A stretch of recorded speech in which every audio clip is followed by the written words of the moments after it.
আসসালামু আলাইকুম ওরহমতুল্লাহ। মানুষের জীবনের সবচেয়ে গুরুত্বপূর্ণ মুহূর্ত হল মৃত্যুর সময়ের শেষ নিঃশ্বাস।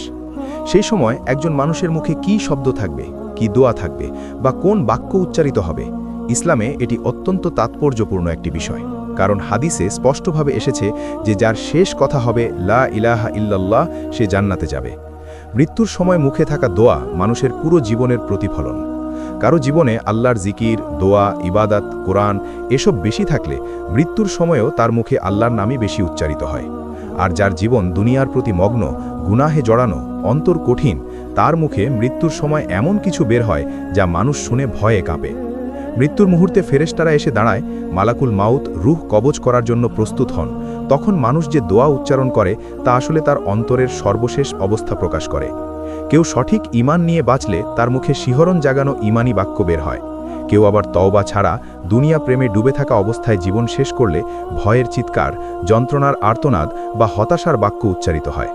কুরআনে আল্লাহ বলেছেন, সেদিন জালিমদের তওবা গ্রহণ করা হবে না। অর্থাৎ মৃত্যুসজ্জায় যে স্বীকারোক্তি বা দোয়া আসে তার গ্রহণযোগ্য নয় যদি তা আগে থেকে হৃদয়ের অভ্যাস না হয়। মৃত্যুর সময় মানুষের মুখে যে দোয়া থাকে তার পরিণতি তার কবর, বারজাক এবং আখিরাতের অবস্থার উপর গভীরভাবে প্রভাব ফেলে। যদি মৃত্যুর সময় একজন মানুষ আল্লাহ নাম নিয়ে ঈমানের কথা বলে তওবা করতে করতে বা সৎ দোয়া করতে করতে মারা যায়, ফেরেশতারা তাকে কোমল আচরণের রূহ বের করে। তারা বলে, হে শান্ত রূহ, বের হয়ে আসো আল্লাহর সন্তুষ্টি ও রহমতের দিকে। তারপর তার কবর জান্নাতের বাগানসম এক শান্তির ঘরে পরিণত হয়। অন্যদিকে যদি কারো মুখে মৃত্যুর সময় অভিশাপ, দুনিয়ার চিন্তা, হতাশা, গুনাহের স্বীকারোক্তি বা চরম যন্ত্রণার আর্তনাদ থাকে, ফেরেশতারা তার প্রতি কঠোর আচরণ করেন এবং বলে, হে নাজায়েজ রূহ, বের হও আল্লাহ গজবের দিকে। তখন তার কবর সংকুচিত হয়, অন্ধকার হয়ে যায় এবং কবরের শাস্তি শুরু হয়। মৃত্যুর সময় মুখে থাকা দোয়া আসলে সেদিনের ফলাফল নয়, এটি পুরো জীবনের অভ্যাসের পরিণতি।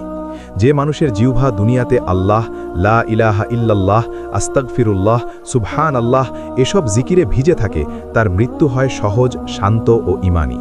আর যে মানুষের জিহ্বা গীবত, মিথ্যা, অপবাদ, অশ্লীলতা এসব কথায় অভ্যস্ত, তার মৃত্যু কঠিন হয়, তার রূহ বের করা হয় কঠোরতার মাধ্যমে। অনেক হাদিসে এসেছে যে মানুষের মুখে মৃত্যুর সময় যে দোয়া বের হয় তা তার চূড়ান্ত পরিণতির ইঙ্গিত।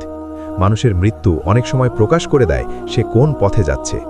কারো মুখে শাহাদাতের কালিমা উঠে আসে, আবার কেউ মৃত্যুর ঠিক আগে নিজের দুনিয়ার সম্পদ, গাড়ি, ব্যবসা বা অপ্রাপ্ত ইচ্ছার কথা বলতে থাকে, যা নির্দেশ করে তার অন্তর দুনিয়ার প্রতি অতিরিক্ত আসক্ত ছিল। তাই আলেমরা বলেন, মৃত্যুর সময় যে কথা জিহ্বায় থাকবে তাই তার কবরের প্রথম দিনের সিদ্ধান্তকে প্রভাবিত করে। তাই আজ থেকেই প্রশ্ন করা জরুরি, আমার জিহ্বা কোন কথায় অভ্যস্ত?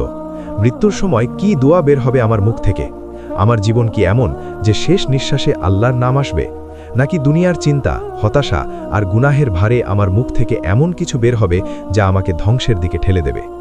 এখনও সময় আছে, এখনও তওবা করা যায়, এখনও নিজের জিহ্বাকে আল্লাহর জিকিরে অভ্যস্ত করা যায়। মৃত্যুর সময় যেন লা ইলাহা ইল্লাল্লাহ বের হয়, তার জন্য আজ থেকেই আল্লাহর স্মরণকে জীবনের অংশ করতে হবে। আল্লাহর নাম মুখে রাখলে মৃত্যু সহজ হয়। মৃত্যু কারো জন্য ভয়ের, আবার কারো জন্য শান্তির দরজা। আমাদের লক্ষ্য হওয়া উচিত মৃত্যুর সময় যেন আমাদের মুখে ঈমান, জিকির ও দোয়া থাকে। আর যদি ভিডিওটি আপনার মনে গভীর চিন্তার জন্ম দেয়, তাহলে ফাইনাল আওয়ার কল চ্যানেলটি সাবস্ক্রাইব করে আমাদের সঙ্গে থাকুন।